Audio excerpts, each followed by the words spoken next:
صلوا على النبي يا أيها الذين آمنوا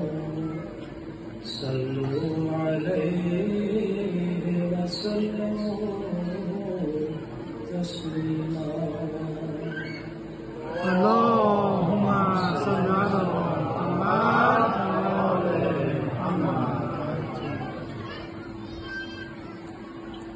Mina kära bröder och systrar,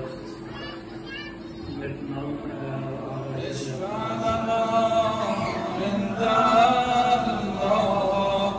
يا أبا عبد الله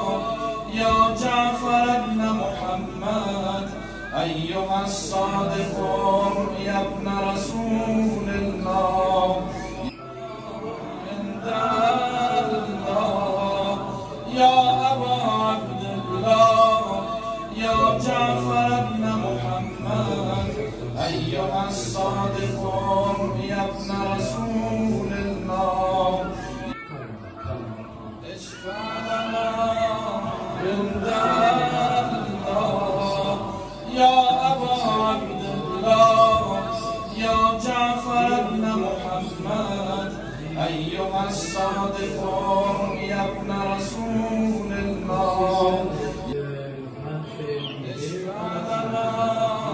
عند الله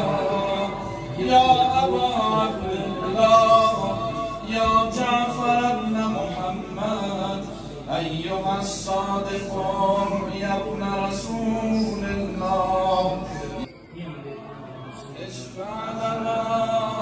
عند الله يا أبا عبد الله يا جعفر بن محمد أيها الصادق يا ابن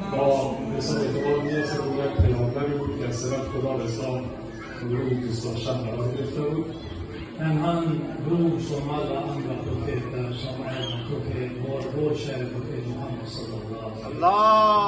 wa sallam.